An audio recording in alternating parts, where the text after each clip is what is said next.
Lockdown के दौरान market मालिक ने लिया फैसला, 16 दुकानों का किराया किया माफ। लॉकडाउन की वजह से सभी काम धंधे बंद हैं। इससे दिहाड़ी मजदूर और छोटा मोटा व्यापार करने वाले शख्स सबसे ज्यादा परेशान हैं। एक तरफ कमाई नहीं है और दूसरी तरफ दुकान का किराया देना है। ऐसे में कुछ लोगों का किराया माफ कर दिया। ऐसा ही उदाहरण नोखा का है, जहां व्यापारी भोजराज सोनी ने 16 दुकानों का किराया माफ किया है। व्यापारियों ने किया, जिस पर महरिया मार्केट के समस्त दुकानदारों ने सोनी का स्वागत कर आभार जताया। विधायक बिहारीलाल बिश्नोई ने व्यापारी की पहल का स्वागत किया है। इस मौके पर पूर्व पालिका अध्यक्ष डॉक्टर सीताराम पंचारिया मौजूद रहे। बीकानेर में आज फिर कोरोना विस्फोट हुआ है, जहां 3 और कोरोना पॉजिटिव मरीज सामने आए हैं। इन तीनों पॉजिटिव में से पति पत्नी सहित एक पुरुष शामिल है। पति पत्नी सुधारू की गुवाड़ के रहने वाले हैं और एक पुरुष सुनारू की गुवाड़ से है। जानकारी के अनुसार पति पत्नी 15 मई को मुंबई से बीकानेर आए थे, जो कि होम आइसोलेट थे। इन 3 पॉजिटिव सहित अब बीकानेर में कुल 56 पॉजिटिव मरीज हो चुके हैं। बीकानेर में उड़ रही सोशल डिस्टेंसिंग की धज्जियां। राज्य सरकार ने लॉकडाउन 4.0 में काफी कुछ हद तक छूट प्रदान की है, लेकिन बैंकों के सामने इकट्ठा होने वाली भीड़ बड़े खतरे का कारण बन सकती है। ऐसा एक मामला बीकानेर दाऊजी रोड स्थित SBI ब्रांच का है, जहां सोशल डिस्टेंसिंग की धज्जियां उड़ाई जा रही है। बड़ी संख्या में महिलाएं और युवतियां ब्रांच के सामने खड़ी हैं, जिनमें लगभग महिलाओं के मुंह पर मास्क नहीं है। राजस्थान में रेड जोन को छोड़कर शेष सभी जोन में बसें चलेंगी। राजस्थान सरकार ने लॉकडाउन 4.0 की गाइडलाइंस जारी कर दी है। कंटेनमेंट जोन को छोड़कर नाई की दुकानें, सैलून और ब्यूटी पार्लर खोलने के अलावा टैक्सी और कैब को 2 यात्रियों के साथ संचालित करने की अनुमति है। रेड जोन को छोड़कर शेष सभी जोन में बसों का संचालन होगा। शाम 7 बजे से सुबह 7 बजे तक प्रवेश में कर्फ्यू रहेगा। वहीं दिन में धारा 144 लागू रहेगी। वहीं कहीं भी 5 से अधिक लोग एकत्रित नहीं हो सकेंगे। शॉपिंग मॉल, सिनेमाघर, स्कूल, कॉलेज, यूनिवर्सिटी, जिम, धार्मिक स्थल बंद रहेंगे। विवाह में 50 और अंतिम संस्कार में 30 से अधिक लोग शामिल नहीं हो सकेंगे। पान की दुकानें भी बंद रहेंगी।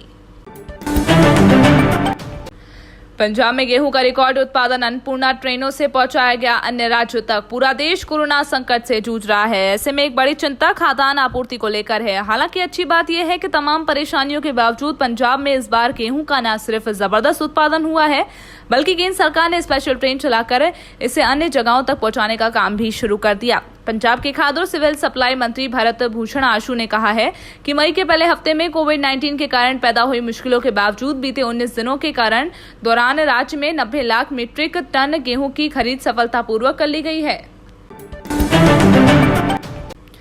चक्रवाती तूफान अम्फान का राजस्थान में नहीं पड़ेगा असर। कल से शुरू हो रहा लू का दौर। प्रदेश में अब गर्मी ने अपने तीखे तेवर दिखाने शुरू कर दिए हैं। प्रदेश के अधिकांश हिस्सों में तापमान में बढ़ोतरी का दौर शुरू हो चुका है।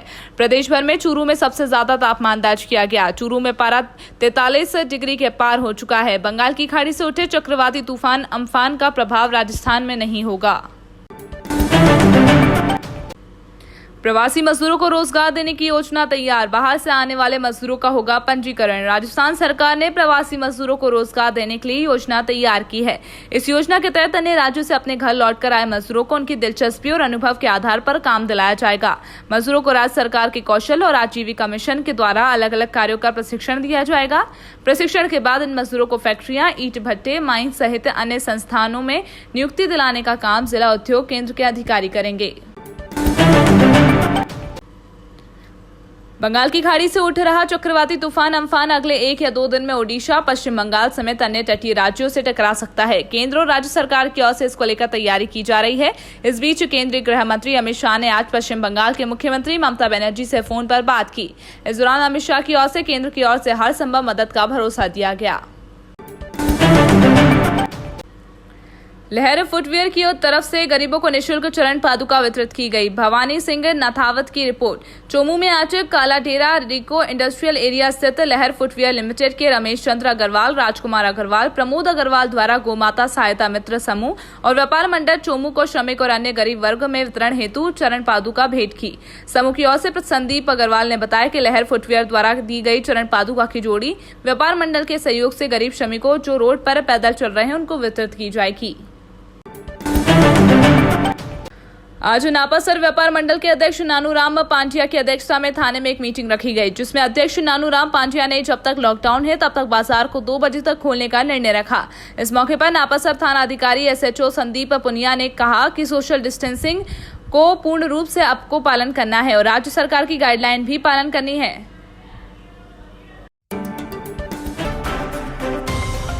है।